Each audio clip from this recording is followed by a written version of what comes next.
ہماری آج کی گفتگو کا عنوان ہے کہ جو ماہ رمضان المبارک ہمیں زندگی میں ایک بار انشاءاللہ نصیب ہو رہا ہے، نصیب ہوگا، ہم ماہ رمضان المبارک چونکہ اس کے روزے رکھنا ایک شریعت کا حکم ہے۔ کچھ باتیں وہ ہوتی ہیں جن کو ہم اپنی عقل سے، اپنی عادت سے، اپنی روٹین سے، اپنے تجربہ سے جانتے ہیں، جس طرح کہ یہ دنیا کا بہت بڑا جو نظام ہے، راکٹ بن رہی ہیں، جہاز بن رہی ہیں، گاڑیاں بن رہی ہیں، بڑی بڑی عظیم الشان بلڈنگیں بن رہی ہیں، ان کے اندر ہمارا تجربہ ہے، ہماری عقل شامل ہے۔ لیکن کچھ باتیں ایسی ہیں کہ جن کے اندر عقل کام نہیں کرتی، تجربہ کام نہیں دیتا، عادت اور روٹین کے ذریعے ان باتوں کا پتہ نہیں چلتا۔ ان باتوں کے لیے خالق کائنات نے وحی کا سلسلہ بنایا، اور وحی کے لیے خالق کائنات نے ایسے لوگوں میں سے انتخاب کیا جو وحی قبول کرنے کی بھی صلاحیت رکھیں اور وحی دوسروں تک پہنچانے کا بھی ذمہ داری سے وہ سر انجام فریضہ دے سکے۔ اس کو کہتے ہیں شریعت۔ آسان ترین اس کی مثال آپ کے سامنے عرض کرنا چاہتا ہوں۔ نماز ایک شریعت کا حکم ہے۔ ہمیں پتہ ہی نہیں تھا کہ نماز کیا ہے، قرآن نے بتا دیا اقیموا الصلاۃ، نماز پڑھو۔ پہلی بات، ہمیں نماز کے بارے میں پتہ ہی نہیں تھا کہ نماز کیا چیز ہے۔ ہم اپنی عقل سے نہیں پہچان سکتے، اپنی عادت و روٹین سے، تجربہ سے نہیں جان سکتے، اپنی سائنس اور ٹیکنالوجی کے ذریعے بھی ہم نہیں جان سکتے تھے۔ تو پھر کیا ہوا کہ خالق کائنات نے کرم نوازیاں فرمائی، اور ان کرم نوازیوں کے نتیجے میں ہمیں پیارے نبی علیہ السلام کی بارگاہ میں جانا پڑا۔ ہم نے عرض کیا یا رسول اللہ صلی اللہ علیہ وآلہ وسلم، ہمارا رب جو ہمارا خالق ہے، ہمارا مالک ہے، ہمارا رازق ہے، ہمیں زندگی دینے والا ہے، اور وہی ہمیں موت دینے والا ہے، وہ ہمارا معبود ہے، ہمارا مسجود ہے، ہمارا محسن ہے، اس کا حکم ملا ہے کہ نماز پڑھو۔ یا رسول اللہ، نماز کیا ہے؟ نماز کیسے پڑھنی ہے؟ نماز کی رکعات کیا ہیں؟ نماز کے اوقات کیا ہیں؟ تو حضور علیہ السلام نے بڑی تفصیل سے، مثال کے طور پر ایک حدیث پاک آپ اپنے ذہن میں رکھیں۔ ایک صحابی بارگاہ رسالت مآب میں آئے اور کہنے لگے یا رسول اللہ صلی اللہ علیہ وآلہ وسلم، 5 وقتہ نماز کے اوقات کیا ہیں؟ آپ نے فرمایا تم 2 دن یہاں رہو۔ دین ایسے نہیں ملتا، دین کے لیے وقت نکالنا پڑتا ہے، بارگاہوں میں حاضر ہونا پڑتا ہے، کسی کے سامنے زانو تلمس طے کرنا پڑتا ہے۔ حضور علیہ السلام نے فرمایا تم 2 دن یہاں رہو۔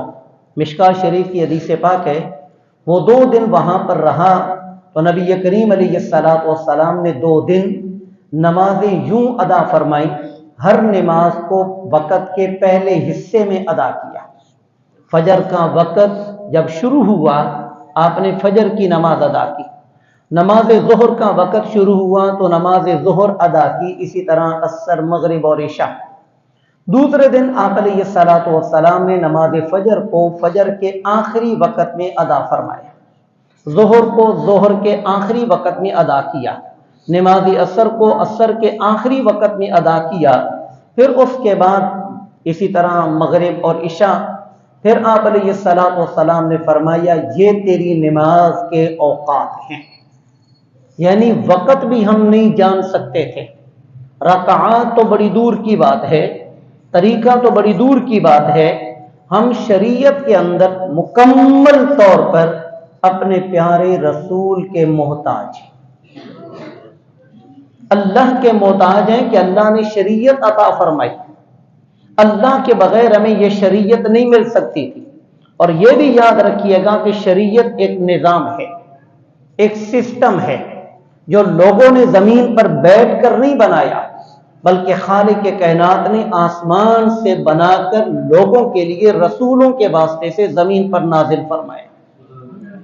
یہ ایک نظام ہے، اور ایمان نام ہے اس نظام کو ماننے کا، اس سے محبت کرنے کا، اس کو اپنانے کا، اور ساتھ ساتھ یہ بھی ضروری ہے کہ اس کے مخالف، اس کے متصادم جو نظام ہے اس سے نہ صرف کہ انکار کیا جائے بلکہ شدید نفرت کی جائے، اس نظام کی مخالفت کی جائے، اس نظام سے عداوت رکھی جائے، اتنی محبت و شریعت سے کہ شریعت کے مخالف ہر نظام کو انسان باطل سمجھ کر پائے حقارت کے ٹھکرانے کی سوچ اپنے دل میں رکھے، اور جب موقع ملے تو پاؤں کی ٹھوکر سے اس نظام کو پھینک دے اور پیارے نبی کے نظام کو اپنی آنکھوں میں بسا کر رکھے، دل میں سجا کر رکھے۔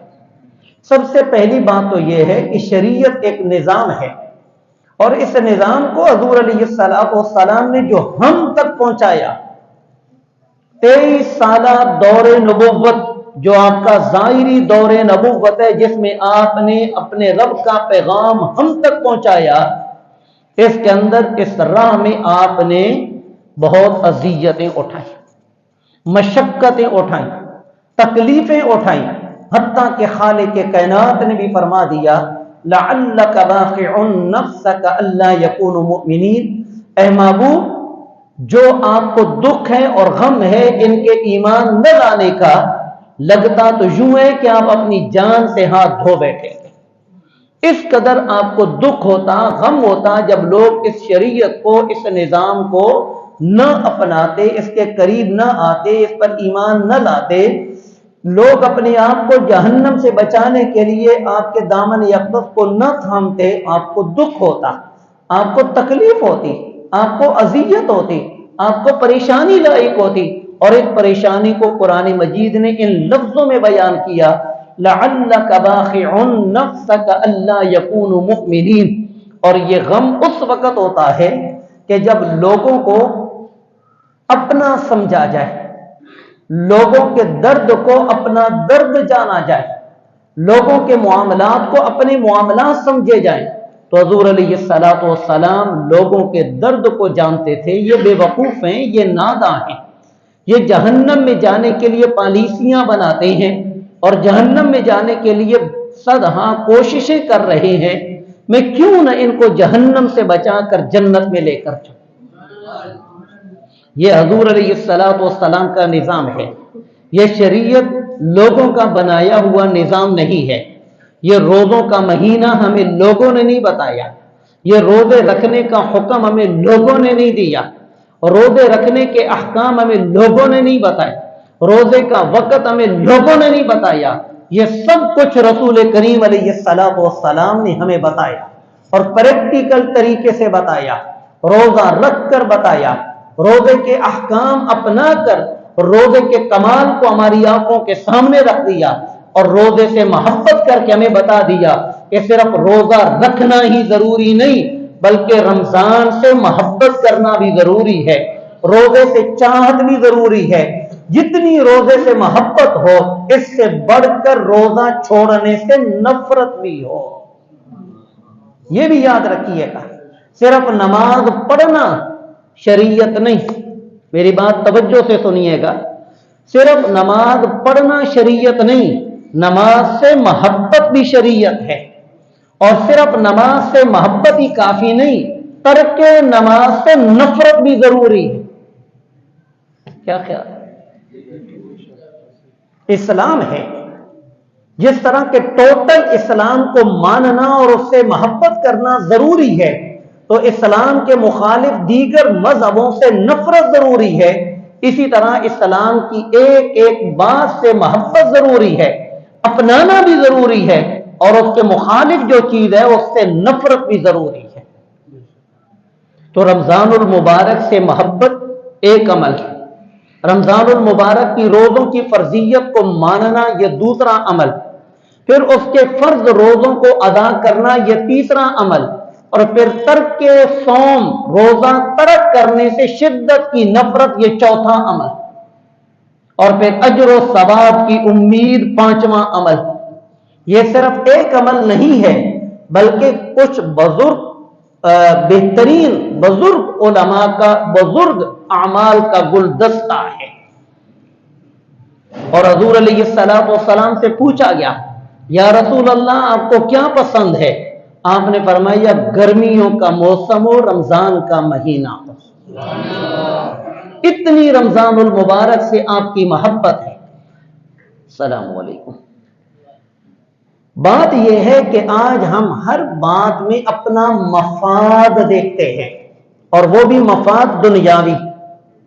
اخروی دیکھیں تو بڑی مزے کی بات ہے، مفاد اپنا دیکھنا چاہیے، لیکن ہم ٹوٹل دنیا کے مفاد کو ترجیح دیتے ہیں اور اپناتے ہیں۔ روزہ کیوں رکھ رہی ہیں؟ شوگر کنٹرول ہو جائے گا، بلڈ پریشر کنٹرول ہو جائے گا، فلاں بیماریوں سے نجات مل جائے گی۔ یہ ضمناً فوائد ہیں۔ روزہ رکھنے کا مقصد اسلام کے اندر فقط اللہ اور اس کے رسول کی رضا اور اللہ اور اس کے رسول کے حکم کو بجا لانا ہے۔ اس جذبہ سے روزہ رکھا جائے، نہ کہ ان میڈیکل پوائنٹ کی بنیاد پر روزہ رکھا جائے۔ ٹھیک ہے وہ روزہ رکھیں گے تو وہاں پر اس کے فوائد ہمیں حاصل ہو جائیں گے، لیکن ان فوائد کے حصول کو مقصد نہیں بنانا۔ مقصد کیا ہے؟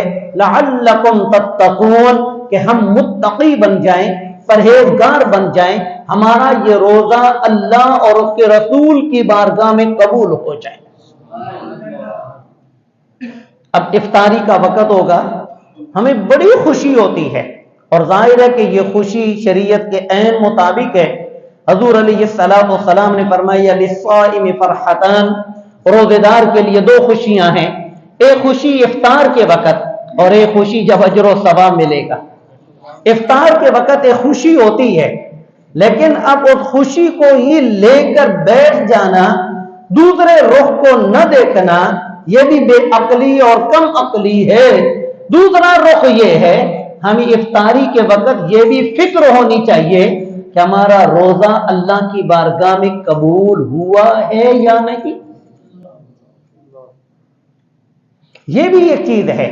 خوشی کے موقع پر وہاں اپنے عمل کا جائزہ بھی ہمیں لینا ضروری ہے کہ ہمارا جو روزہ رکھا گیا وہ شریعت کے عین مطابق بھی ہوا یا نہیں ہوا۔ احباب ذی وقت، یہ تمہیدی گفتگو تھی، یا باتیں ہیں اصل مقصود کی طرف۔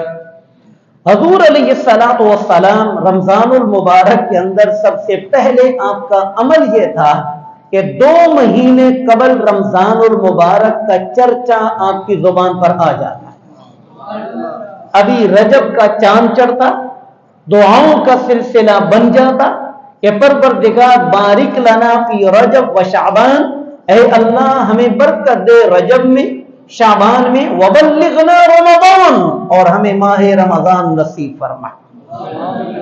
یعنی کہ ماہ رمضان سے حضور علیہ السلام کی اتنی گہری محبت، حضرت عمر فاروق رضی اللہ تعالیٰ عنہ کہتے ہیں کہ حضور علیہ السلام ماہ رمضان کا چاند نظر آنے سے قبل آپ ہمیں ارشاد فرماتے کہ ماذا تستقبلون، تمہیں معلوم ہے کہ تمہارے سامنے کون آنے والا ہے، تمہیں کیا ملنے والا ہے، تم کس کا استقبال کر رہے ہو، کون سی چیز تمہاری طرف آ رہی ہے۔ حضرت عمر نے عرض کیا یا رسول اللہ، کیا کوئی نیا حکم نازل ہونے والا ہے، یا کیا کوئی جہاد پر جانے کی صورت بن گئی ہے، یا کیا کوئی اور مسئلہ بنا؟ آپ فرماتے نہ تو کوئی نیا حکم نازل ہونے والا ہے اور نہ ہی جہاد پر جانے کی کوئی صورت ہے، بلکہ یہ ہے کہ تمہارے پاس ماہ رمضان آنے والا ہے۔ یعنی رغبت دلاتے اپنے صحابہ کرام کو، اپنی امتیوں کو شوق دلاتے۔ اس سے پتہ یہ چلا کہ رمضان آنے سے قبل رمضان کی آمد پر استقبال کا اظہار کرنا، خوشی کا اظہار کرنا، یہ اسلام کا مطلوب ہے، نبی کریم علیہ السلام کا معمول ہے، اور صحابہ کرام اس اعلان کو سن کر اپنی تیاریاں پکڑتے۔ اب تیاریاں وہ نہیں ہیں جو میری اور آپ کی تیاریاں ہیں کہ راشن کا انبار لگا دیا جائے، عید کے لیے کپڑوں کا انتظام کر دیا جائے، افطار و سحری کے لیے بڑے بڑے چیزوں کو خرید کر سٹور کر لیا جائے، بلکہ صحابہ کرام رضوان اللہ علیہم اجمعین اس اعلان کو سن کر اپنے کاروباری معاملات کو سمیٹنے میں لگ جاتے۔ توجہ ہے؟ کس میں لگ جاتے؟ کاروبار کو سمیٹنے میں، اور میں اور آپ کاروبار کو پھیلانے میں۔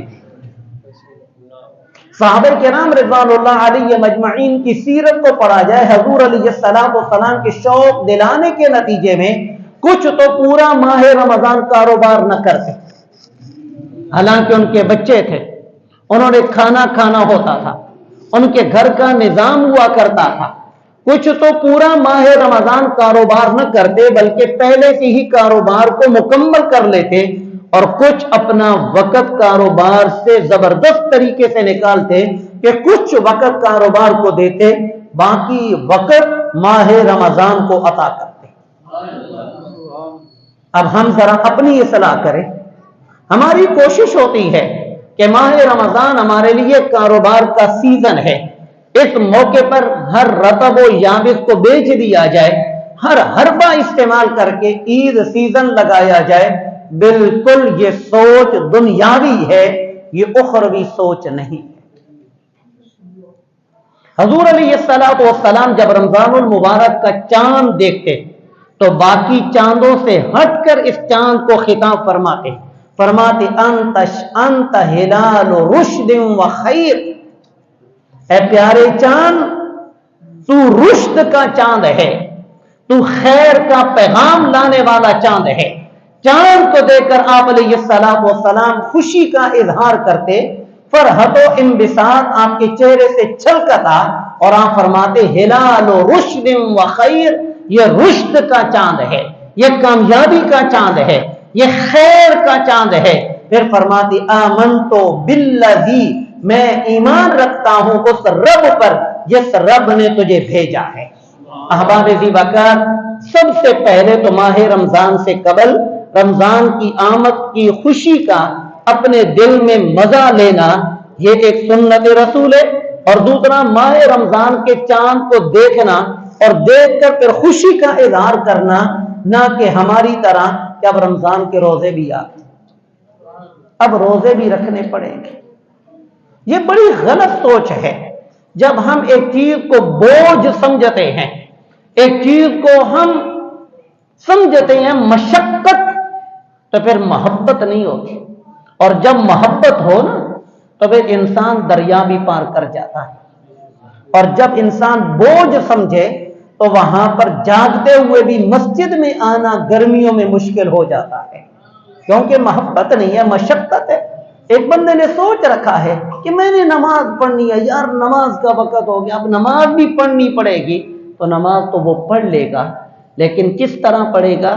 جس کے بارے میں اللہ نے قرآن مجید میں منافقین کے بارے میں ارشاد فرمایا وَلَا يَأْتُونَ الصَّلَاةَ إِلَّا وَهُمْ كُسَالَىٰ، کہ وہ نماز کو آتے ہیں لیکن نماز کو آتے ہیں دل ہارے ہو کر نماز ادا کرنے آتے ہیں، شوق اور محبت سے نماز ادا کرنے نہیں آتے۔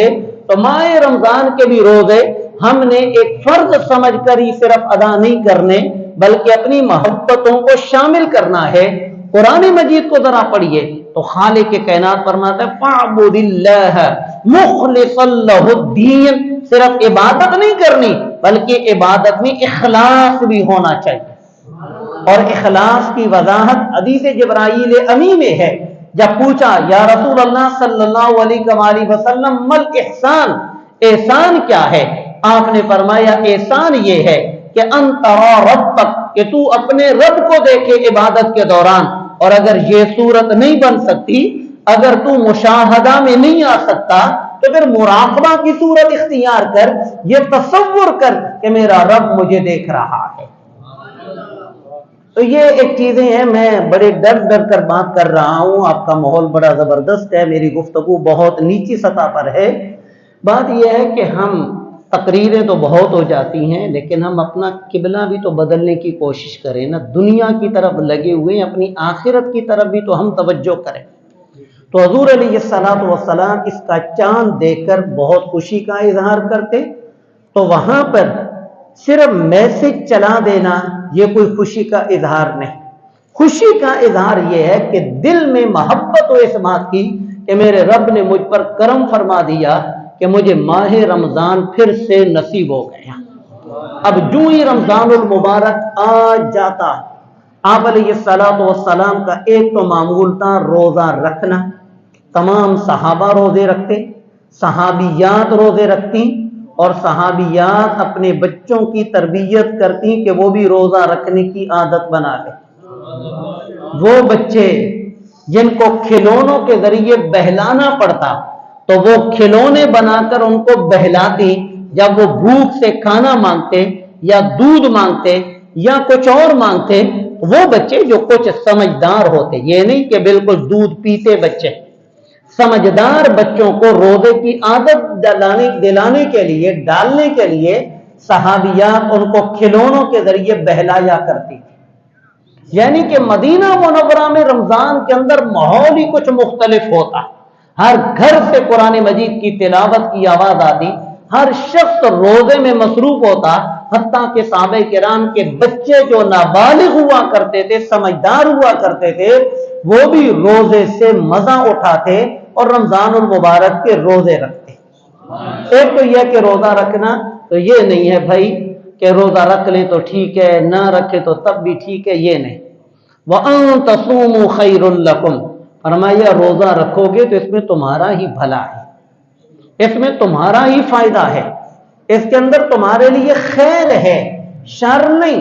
جس کا مطلب یہ ہوا کہ یہ جو کہا جاتا ہے کہ روزہ رکھنے سے میں کمزور ہو گیا، یہ تو قرآن کے خلاف ہے۔ قرآن کہتا ہے کہ روزہ رکھنے سے تمہیں خیر ملے گا، جبکہ ایک جملہ بھی مشہور ہے، تصوموا تصحوا، روزہ رکھو تمہیں صحت یابی نصیب ہوگی، تمہیں بیماریوں سے نجات نصیب ہوگی۔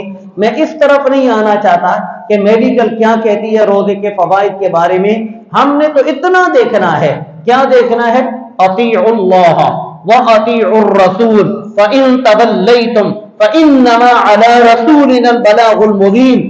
اللہ نے فرمایا میرا کہنا مانو، میرے رسول کا کہنا مانو، اور اگر تم میرے رسول کا اور میرا کہنا ماننے سے منہ پھیر دیا تو میرے رسول کے ذمے واضح لفظوں میں پیغام پہنچانا ہے، منوانا نہیں، عمل کروانا نہیں۔ اس کا کام تھا بتانا، نبی نے ہمیں بتا دیا، اب ہماری ذمہ داری ہے فَإِن تَوَلَّوْا فَإِن تَوَلَّيْتُمْ فَإِنَّمَا عَلَى رَسُولِنَا الْبَلَاغُ الْمُبِينُ۔ ایک اور مقام پر اللہ نے ارشاد فرمایا فَإِنَّمَا عَلَيَّ مَا حُمِّلَ وَعَلَيْكُمْ مَا حُمِّلْتُمْ۔ نبی کی بھی ایک ذمہ داری ہے اور ایک ذمہ داری تمہاری بھی ہے۔ نبی پاک تو اپنی ذمہ داری کو پورا فرما کر اس دنیا سے چلے گئے، اور آپ کی ذمہ داری جب پائے تکمیل تک پہنچی، اليوم اکملت لکم واتممت علیکم نعمتی کا اعلان جاں فضا ہو گیا اس دنیا میں کہ لوگوں اس نبی کی محنت کام آ گئی کہ آج دین تمہارا مکمل ہو چکا ہے۔ اب رہ گئی ہماری ذمہ داری، وہ ہم نے ادا کرنی ہے، اور ہماری ذمہ داری ہے اطاعت رسول، اپنے رسول کا کہنا ماننا۔ یاد رکھیے گا دنیا کے اندر سب سے بڑی ذلت کفر و شرک ہے۔ کافروں سے بڑھ کر اللہ اور اس کے رسول کی بارگاہ میں کوئی ذلیل نہیں۔ کفر و شرک سب سے بڑی ذلت ہے۔ اسی ذلت سے نکالنے کے لیے انسانیت کو 1,24,000 کم و بیش پیغمبر دنیا میں تشریف لائے، ان کا مقصد یہ تھا کہ ذلت سے نکلو، عزت کی طرف آؤ۔ اور اس کے بعد جو ذلت ہے وہ ہے اللہ اور اس کے رسول کے کہنے پر عمل نہ کرنا۔ دو چیزیں ہیں، ذرا آپ توجہ کیجئے گا۔ ایک ہے کہنا نہ ماننا، کیا ہے؟ کہنا نہ ماننا، اور ایک ہے مان تو لیا لیکن عمل نہیں کیا۔ دونوں میں بڑا فرق ہے۔ اگر کہنا نہ مانا جائے کہ میں نہیں کہنا مانتا اللہ اور اس کے رسول کا، معاذ اللہ کوئی یہ کہے وہ کافر، دائرہ اسلام سے خارج۔ شیطان کو دیکھ لیجئے کہ شیطان کو کہا اللہ نے، جب میں نے کہا تھا اذ امرتک، جب میں نے کہا تھا کہ تو آدم کو سجدہ کر، تو نے آدم کو بعد میں دیکھنا تھا، میرا کہنا پہلے دیکھنا تھا۔ اذ امرتک، میں نے تجھ کو حکم دیا۔ شیطان نے آگے سے کہا میں تیرا یہ حکم نہیں مانتا۔ ابا کا لفظ بولا، انکار کا لفظ بولا، ابا اس نے انکار کر دیا۔ یہ نہیں اس نے کہا کہ بھئی میں یہ مجبوری ہے میں اس کو بجا نہیں لا سکتا، اس نے سیدھا سا کہا کہ میں یہ تیرا حکم نہیں بجا لانے والا، تو اللہ نے فرمایا فخرج منہا فانک رجیم، نکل جا یہاں سے، تو مردود ہے۔ یہ تھا نہ کہنا ماننا، کہنا نہ ماننا، سوری نہ کہنا ماننا نہیں، کہنا نہ ماننا، یہ تھا شیطان کا یہ وتیرہ تھا۔ کفار کا بھی یہی طریقہ ہے کہ وہ اللہ اور اس کے رسول کا کہنا نہیں مانتے، اور باقی جو اللہ اور اس کے رسول کا کہنا تو مانتے ہیں لیکن غفلت ہے، سستی ہے، خواہش نفس ہے، کوتاہی ہے، تقصیر ہے، غفلتیں ہیں، جس کی بنیاد پر وہ عمل نہیں کر پاتے، یہ بھی ذلت ہے، لیکن پہلی ذلت کے مقابلے میں بہت چھوٹی ذلت ہے۔ اس ذلت کا نام گناہ ہے۔ یہ بندہ مومن سے سرزد ہوتا ہے، لیکن یہ بندہ مومن ان گناہوں کے باوجود اللہ کی بارگاہ میں اللہ کا دوست ہوتا ہے۔ یاد رکھیے گا، اللہ ولی الذین آمنوا، جتنے ایمان والے لوگ ہیں وہ اللہ کے دوست ہیں، اللہ ان کا دوست ہے۔ تو لہذا یہ دوستوں کو حکم ملا، یا ایھا الذین آمنوا، ایمان والے کون ہیں؟ اللہ ولی الذین آمنوا، اللہ نے پہلے اپنا تعلق بتایا کہ میں اہل ایمان کا دوست ہوں۔ اللہ ولی الذین آمنوا، اس آیت کو ہم اپنے دل پر نقش کریں۔ اللہ ولی ہے، ولی کے کئی معانی ہیں، جو بھی معنی لے وہ بالکل ٹھیک ہے۔ ولی کا معنی سنبھالنے والا، ولی کا معنی مدد کرنے والا، ولی کا معنی دوست، ولی کا معنی محبت کرنے والا، تو جو بھی معنی کریں تو اللہ اہل ایمان کا ولی ہے، اہل ایمان کا دوست ہے، اہل ایمان سے کی نصرت کرنے والا ہے۔ اور وہ مدد کیا ہے؟ یخرجہم من الظلمات الی النور، کہ جب بھی بندہ مومن تاریکی میں گرتا ہے، خالق کائنات تاریکی سے نکال کر نور کی طرف لے کر آتا ہے۔ وہ تاریکی کیا ہے؟ وہ کوتاہیاں ہیں، وہ غفلتیں ہیں، وہ لغزشیں ہیں، وہ سستیاں ہیں، وہ نماز نہ پڑھنا ہے، وہ روزہ نہ رکھنا ہے، لیکن اللہ اس کے دل میں پھر سے شوق ڈالتا ہے، وہ روزے رکھنے کی طرف آتا ہے، نماز پڑھنے کی طرف آتا ہے۔ یہ ہے اللہ کا مومنوں کا ولی ہونے کا مطلب۔ اب اللہ مومنوں کا ولی ہوا تو پھر مومنوں کا دوست ہوا، اس نے پھر اپنے دوستوں کو کہا، اپنے سب لوگوں کو نہیں کہا، صرف اپنے دوستوں سے کہا، یا ایھا الذین آمنوا کتب علیکم الصیام، اے میرے دوستو، اے ایمان والو، اے میرے دوستو، تم پر رمضان کے روزے فرض ہیں۔ اب سوال ہے کہ ہم پر کون ہے فرض کرنے والا؟ تو اللہ نے فرمایا تمہیں خود ہی سوچنا چاہیے، جس نے تمہیں اپنا دوست بنایا، جو تمہارا خالق ہے، جو تمہارا مالک ہے، جو تمہارا رب ہے، جو تمہیں رزق دینے والا ہے، جو تمہیں شفا دینے والا ہے، جو تمہاری مشکلات کو حل کرنے والا ہے، جو تکلیفوں سے تمہیں بچانے والا ہے، جو تمہیں زندہ رکھنے والا ہے، تمہاری سانسوں کو چلانے والا ہے، تمہیں آنکھوں کی عظیم نعمتیں دینے والا ہے، کانوں کی سنوائی دینے والا ہے۔ فَبِأَيِّ آلَاءِ رَبِّكُمَا تُكَذِّبَانِ، ہر نعمت میں نے تمہیں عطا کی ہے، تم کس نعمت کو جھٹلاؤ گے؟ میں وہ ہوں جس نے تم پر رمضان کے روزے فرض کیے۔ یا رسول اللہ، حق چاہیے،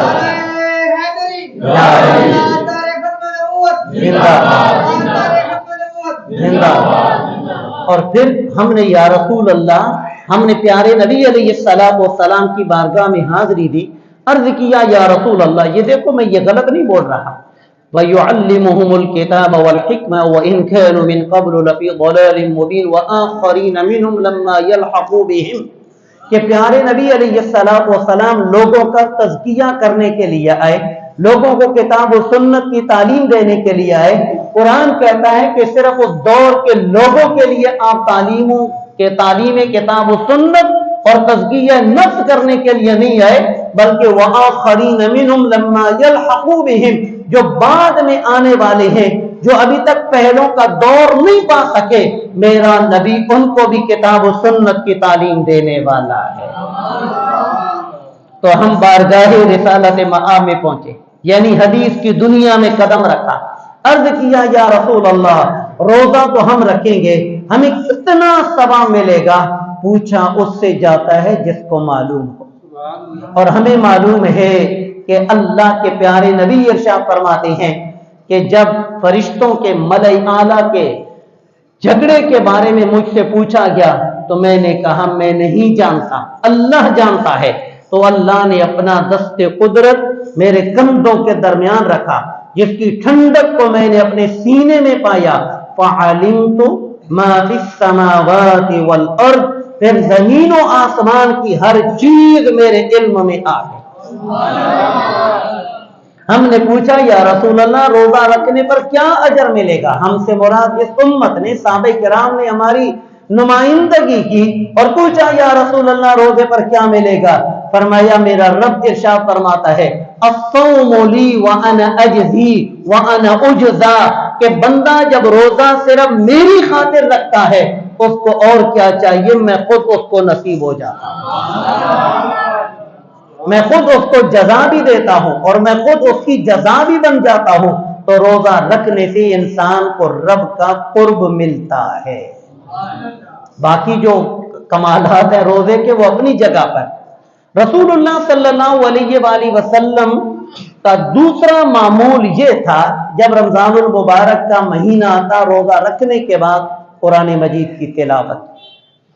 بڑا پیارا جملہ ہے، سیام رمضان و قیام رمضان، سیام رمضان و قیام رمضان، دن کو روزہ رکھنا، رات کو قیام کرنا، اور دونوں حدیثیں اس کے بارے میں موجود ہیں۔ فرمایا من صام رمضان ایمانا و احتسابا غفر له ما تقدم من ذنبه، جس نے رمضان کے روزے رکھے کس بنیاد پر؟ ایمان کی وجہ سے اور ثواب کی نیت سے، اس کے سابق کے گناہ معاف ہو گئے۔ اور فرمایا من قام رمضان ایمانا و احتسابا غفر له ما تقدم من ذنبه، جس نے رمضان کی راتوں میں قیام کیا ایمان کی وجہ سے، ثواب کی نیت سے، اس کے بھی سابقہ گناہ معاف ہو گئے۔ یہ دونوں بخاری شریف کی روایات ہیں جہاں حضور علیہ السلام نے روزہ رکھنے پر غفر له ما تقدم من ذنبه کی بشارت عطا فرمائی، وہاں قیام رمضان پر بھی ہمیں یہ بشارت نصیب فرمائی کہ قیام رمضان کرنے والے شخص کے بھی سابقہ تمام گناہ معاف ہو جاتے ہیں۔ لہذا رمضان کے روزوں میں پڑے رہنا بستر پر یہ کوئی کمال نہیں، کمال یہ ہے دن کو روزہ ہو رات کو قیام ہو۔ اگر اتنا لمبا قیام نہیں ہو سکتا تو کم از کم 20 رکعت تراویح کو تو اپنی عادت بنا لی جائے۔ یہ تو اللہ کے پیارے نبی نے ہم پر کرم کیا کہ تیسرے دن آپ تراویح کے لیے باہر تشریف نہ لائے۔ اگر حجرہ نبوت سے باہر تشریف لے آتے تو ہو سکتا یہ نماز تراویح یہ امت پر فرض ہو جاتی اور پھر امت نہ ادا کرنے پر گناہگار ہوتی۔ تو اللہ کے نبی نے فرضیت سے بچانے کے لیے تیسرے دن نماز تراویح کو ادا نہیں کیا، لیکن پسند فرمایا۔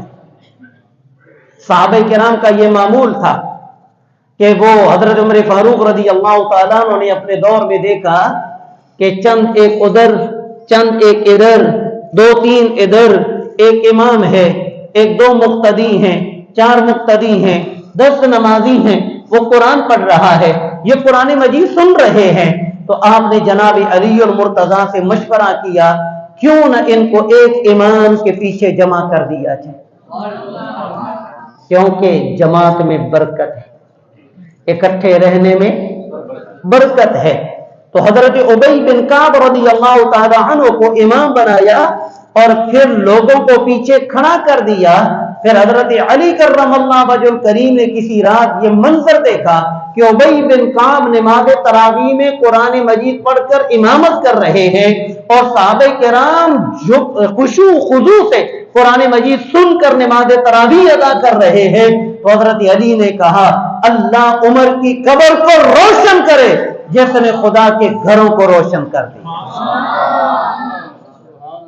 یہ ہے صحابہ کرام کا معمول، یہ حضور علیہ السلام کی عین چاہت کے مطابق ہے ویسے تو آپ علیہ السلام تہجد کی 8 یا 12 رکعات ادا فرماتے، لیکن رمضان کے مہینے میں ساری رات قیام کرنا آپ سے ثابت ہے۔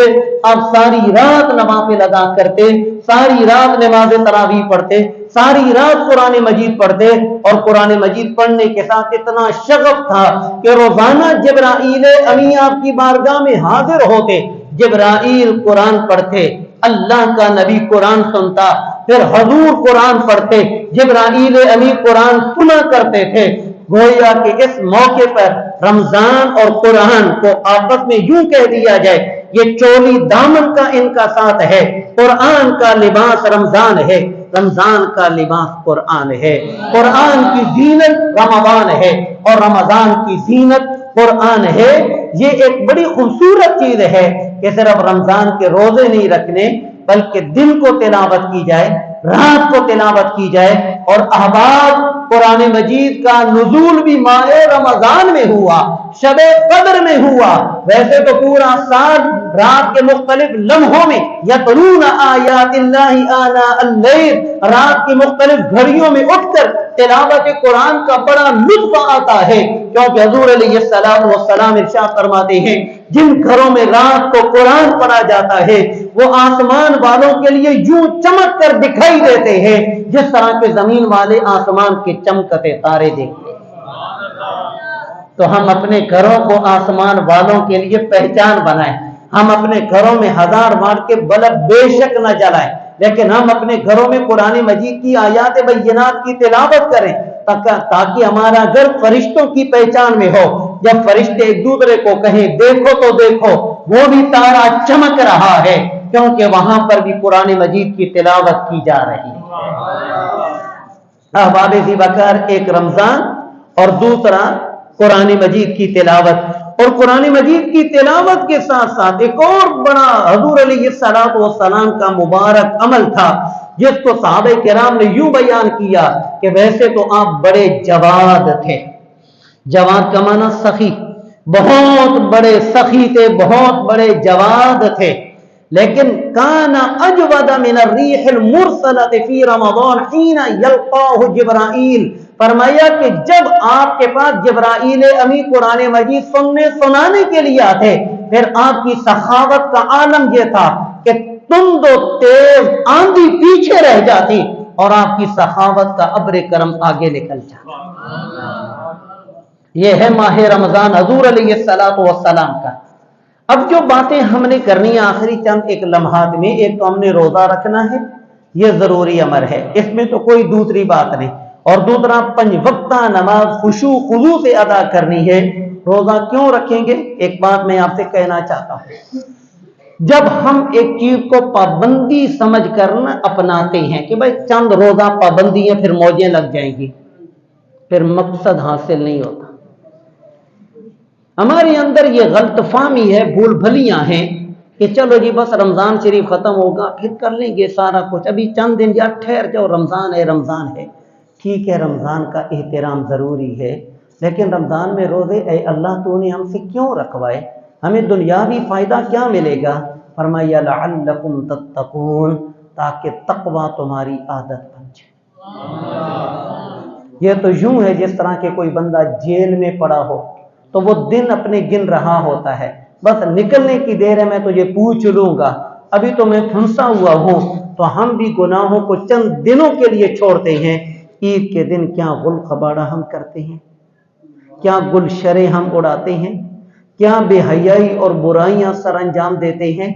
تو گویا کہ وہ شیطان جس نے رمضان کے آنے پر سر پہ مٹی ڈالی اور چیخا چلایا، پریشان ہوا کہ امت کو رمضان نصیب ہوا، رمضان کے ختم ہونے پر اس کے تمام ماتم کدے میں خوشیوں کا عالم آ گیا، وہ کہنے لگا ان کے روزے گئے۔